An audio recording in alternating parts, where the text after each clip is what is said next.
So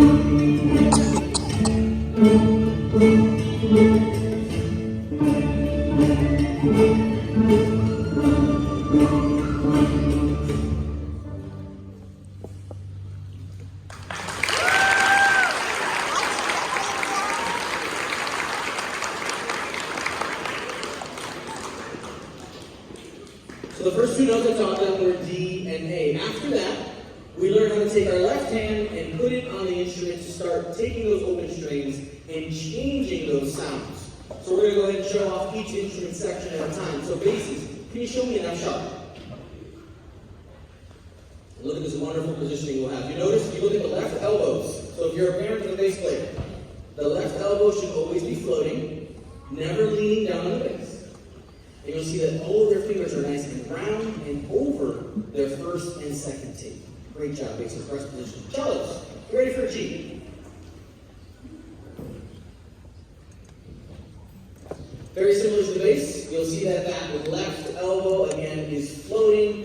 First finger's on the first line, middle finger is in between two lines, ring finger, pinky, also on the line. Can you hear that G, cellos? G, ready, go. Thank you, rest position. Now, violins and violas set up their hand very similarly, and right now their notes actually sound exactly the same. The difference in their sound will end up coming later, so we're going to go ahead and demonstrate it together. Violins and violas, can you get ready for a G, please? Now, as they're getting set up, you'll notice that their wrists are nice and straight. Their thumb is just barely peeking up on the other side of the instrument, and their fingers are nice and round. Index fingers on the first line, middle fingers on the second line, ring fingers on the third line, and their pinky just kind of hanging out there. Let me hear this G. G, ready, go. Very nice, rest position. Now, our first couple songs that we started learning was moving our fingers back and forth between these notes. Now, they know I have a very specific rule. When they lift their fingers should lift off the string 1 centimeter. 1 centimeter. Not 1 inch. It shouldn't be pointing at the ceiling, barely off the string.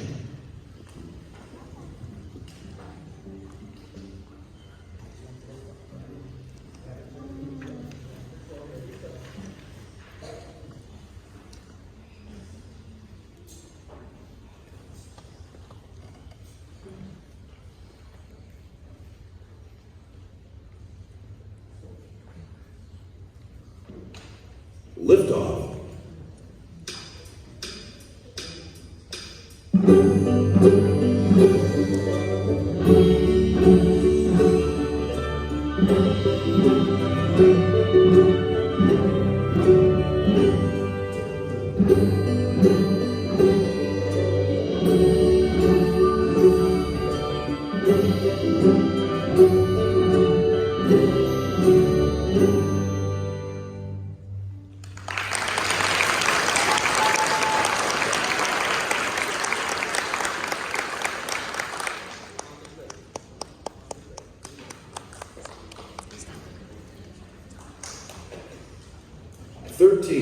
On the trail.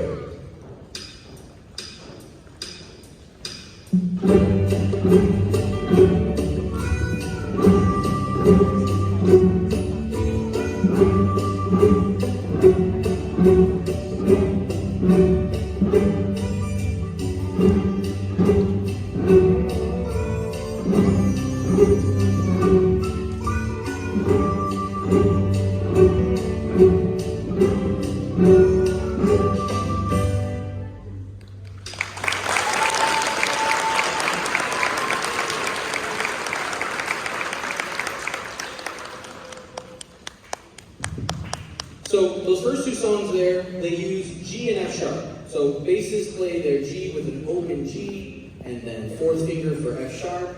Cellos, pinky for G, ring finger for F sharp. Violins, violas, second finger F sharp, third finger G. We're just kind of flipping back and forth between those two notes. Next song, we end up adding another note. We add E, and this note for all the instruments is played with the first finger, and this is where that 1 centimeter challenge ends up coming in, because all of your students want to do this. They'll say 4 fingers, 3 fingers, all right, now 1 finger. Whoa, and the fingers immediately go up to the sky. So really watch. I want you to watch your student very carefully and see if they do the 1 centimeter fingers. They're watching, guys.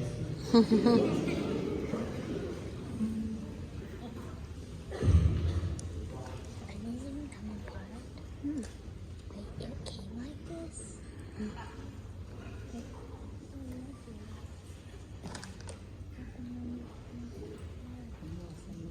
Team, walking song.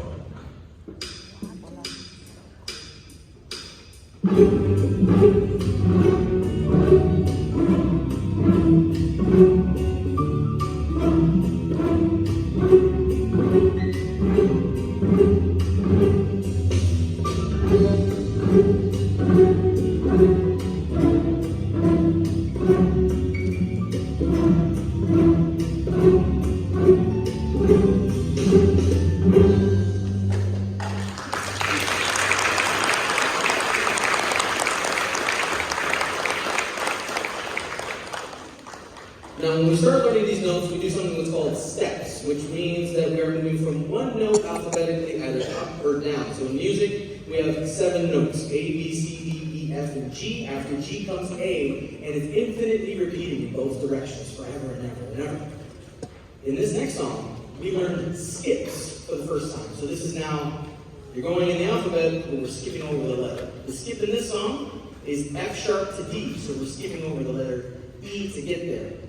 That sounds simple. It's a lot of work in the left hand. Very different way of thinking rather than just adding the next finger. Here we go. Morning dance.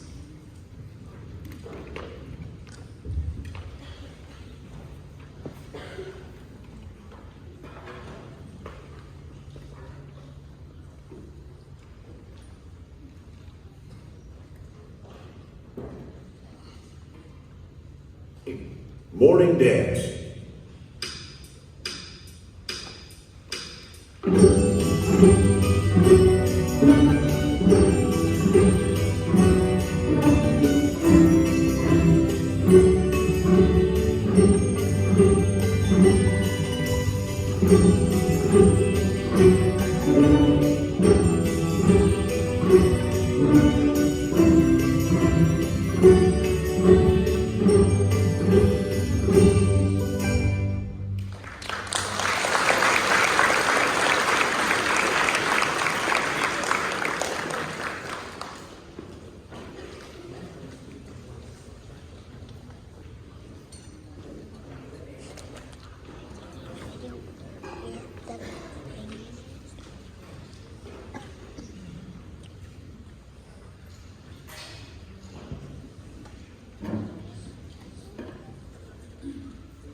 Good King Wenceslas.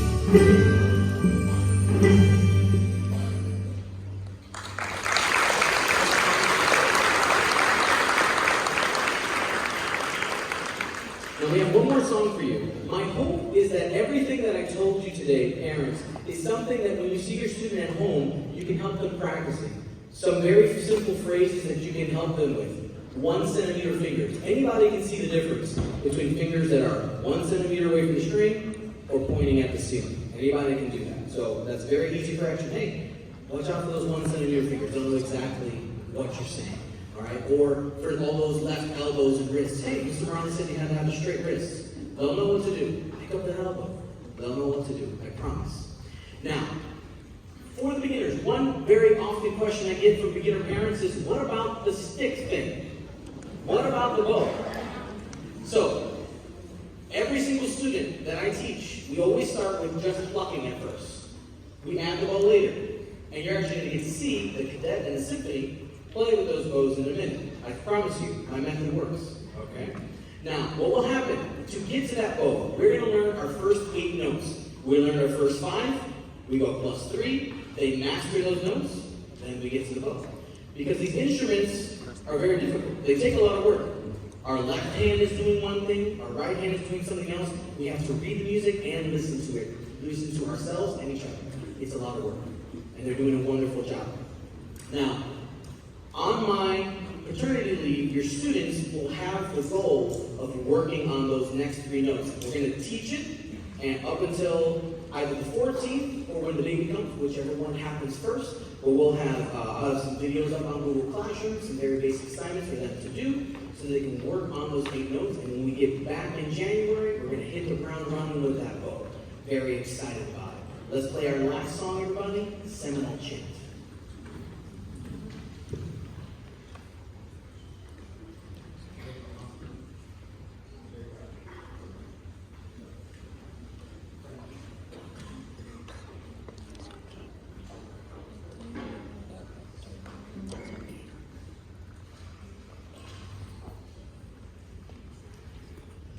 Week 1, Seminole Chant.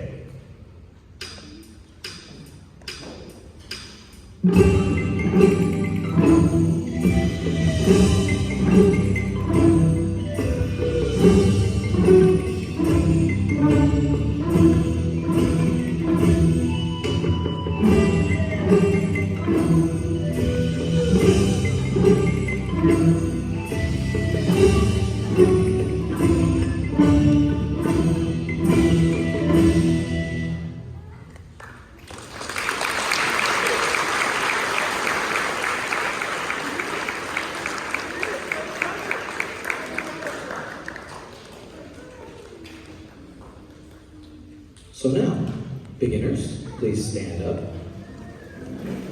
Make sure you take your music and your instrument with you. Leave the name tag there. You will be sitting in those chairs.